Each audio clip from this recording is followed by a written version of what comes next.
मेरे देश में, मेरे सुप्रीम कोर्ट में अपनी भाषा में आप बोल भी नहीं सकते। आप 28 राज्यों में से केवल 4 राज्यों में हिंदी में हाई कोर्ट में बात करने की परमिशन देते हैं। पर लोकतंत्र का मतलब क्या होता है? कुछ गिने चुने एलिट्स के हिसाब से जनता अपनी भाषा बदलेगी या जनता की भाषा से प्रशासक भाषा बदलेंगे अपनी?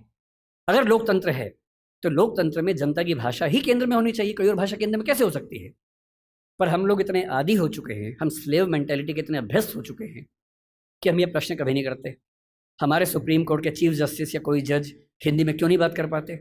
और नहीं कर पाते, मैं फिर बार बार कह रहा हूँ, मामला सिर्फ हिंदी का नहीं है।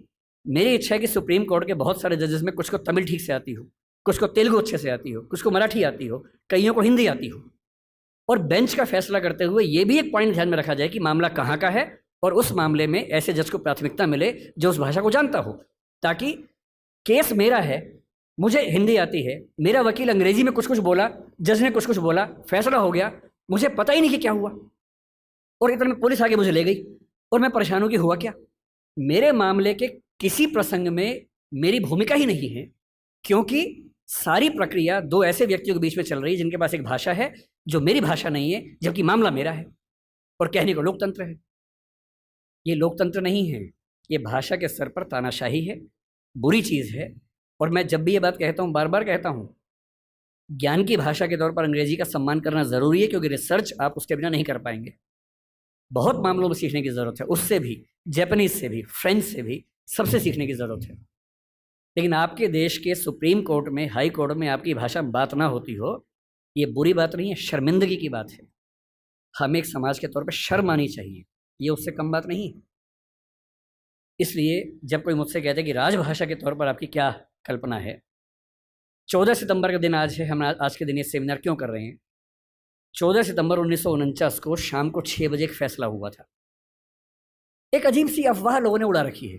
कहते हैं कि 14 सितंबर को मतदान हुआ कि भारत की राजभाषा कौन सी होनी चाहिए, हिंदी या अंग्रेजी।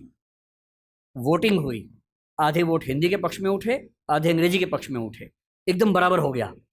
कई लोग संख्या बोलते हैं, 77-77 हो गया।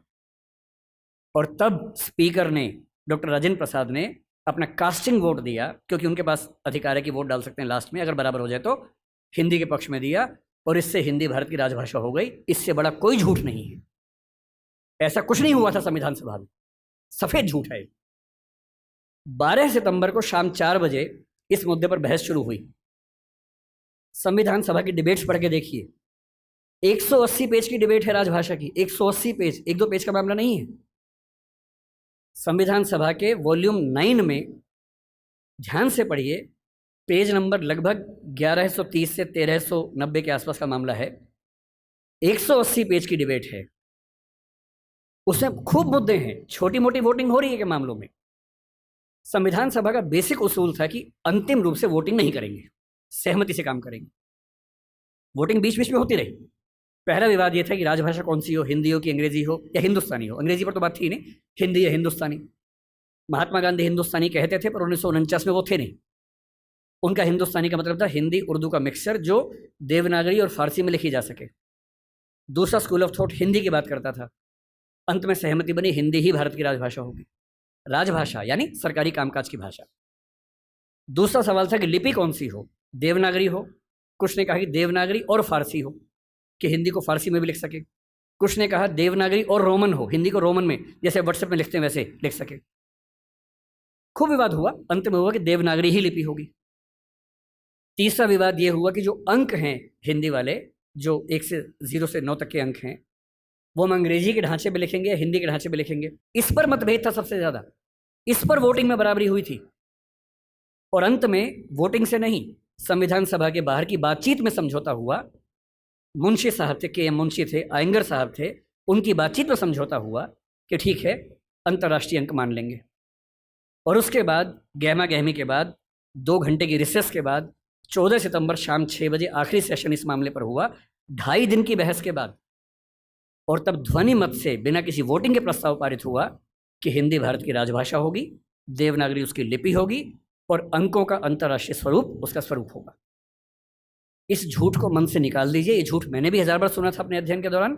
हमारे अध्यापकों को भी ऐसा लगता था, मुझे भी ऐसा लगता रहा कई साल तक। संविधान सभा की डिबेट्स पढ़ी तब समझ में आया कि ये भ्रांति है, ऐसा कुछ नहीं हुआ था।